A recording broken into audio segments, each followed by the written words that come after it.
pace. I'm loving your touch, my hand on your face. They surprised I cuffed, they thought it was great. I can't get enough, like baby just stay. I used to just puff, I put down in J. My intrusive thoughts threw that shit away. She like it rough, but scared of the pain. I thought I was up, I'm starting a race, and I gotta finish. I'm passing my limits, to feel like a soldier, the bass like lieutenant. Used to drown in emotion, I'm up and I'm swimming. I'm up and I'm winning, you're slubbing grinning. Her but she giving, cause she is not loyal, she rotten like spinach.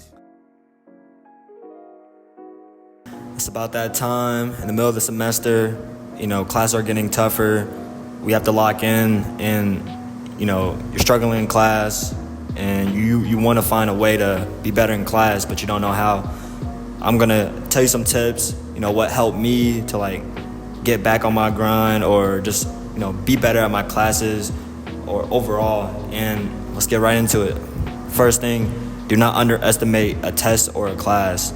Have you ever anticipated a class to be easy or a test to be easy, and when you take a test, you somehow didn't get the grade you wanted or just didn't get as good as you thought because the test was way harder than you thought, or the class was way harder than you anticipated?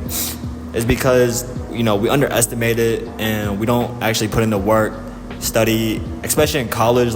Classes are definitely tougher than high school, obviously. So when you underestimate something, it will just catch you off guard. The same thing goes to playing sports. If a team underestimates another team and that underdog team, gets very hungry to win, they're on the edge, to make playoffs or something, they're going to try very hard. And the team that is underestimated, sometimes they come out the corner and get you from behind. But that's the same thing with a test or a class. When you underestimate it, you do worse because, you don't study as hard. But for a hard class, you actually do put in the time and effort to study for it because it's hard and you anticipate it as hard. But since the easy class, sometimes you underestimate it, you get a bad score and you have to really lock in after that.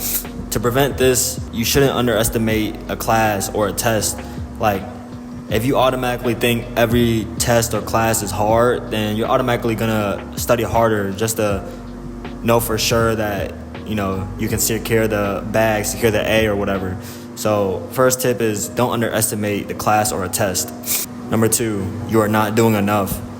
If you really want to be better at school and just classes in general and get better grades, you have to eliminate all the things, all the hours you're wasting, throughout the day. The average person, the average Joe spends around 6 hours a day on the phone, 2 hours a day eating, or even more, another 2 hours playing video games, and then another 2 hours talking to friends, and maybe 2 hours of studying. But the thing is, we have this limited time throughout the day, and we fail to use it all. And the thing with this, we have to maximize our time. Let's say we sleep 8 hours. That gives us 16 hours, and we need to maximize our time. First, we must, when we get up in the morning, we need to put our phones down. We need to just lock in for that 2 hours. Usually the person that, chills in the morning, stays in bed, stays on the phone for 2 hours, that's already 2 hours wasted. If you want to maximize your class grade, your test grade, then maximize your time. Time is everything. So, a person that is spending 8 to 10 hours working on their schoolwork, studying, is obviously going to do better than someone that's only spending 2 hours and 3 hours. Don't think that since you spent 2 hours, that's good enough. Don't underestimate the class or test. If you have time that you can be using instead of, playing around, messing around, then eliminate those, and you will actually see the results once you put in the time and effort into those things that matter to you and not just messing around. Number 3, sacrifice what you are willing to give up. I want you to list all the things you do throughout the day. That could be, how much time you spend on your phone, eating breakfast, eating lunch, dinner, chilling, doing schoolwork, whatever it is.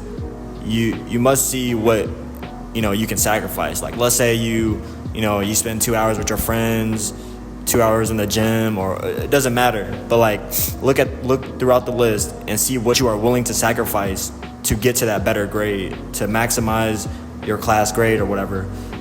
If a person is willing to sacrifice everything for school, then obviously they're going to be better off than someone that sacrifices only 2 hours. Like, obviously there's trade-offs, but you got to find that balance to maintain your grades and succeed in school.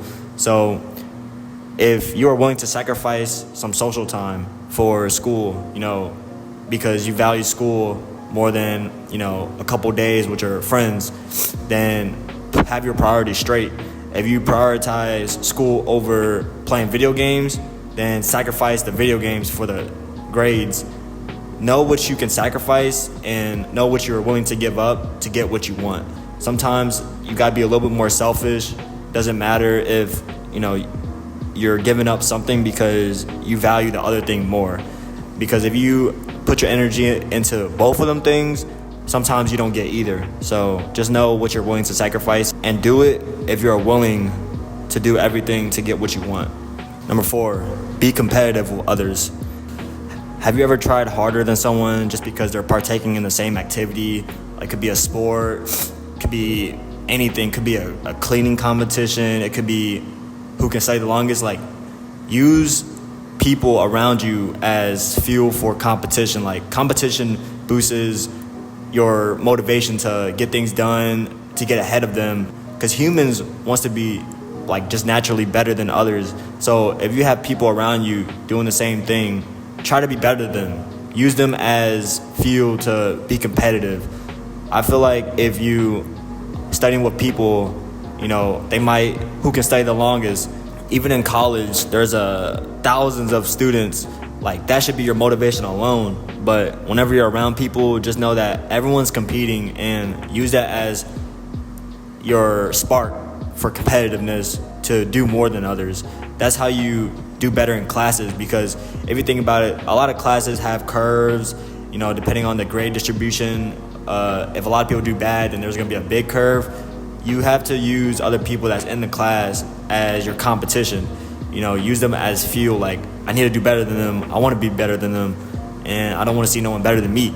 So if you think like that, then that's gonna fuel you to do more and get ahead more. Number 5, use your test mistakes as fuel. If you did bad on a test or got a grade you did not expect to get and you got lower than what you wanted, then stop feeling bad for yourself, because no one's gonna save you. You have to use that as fuel, to do better on the next one. It's all about the next play.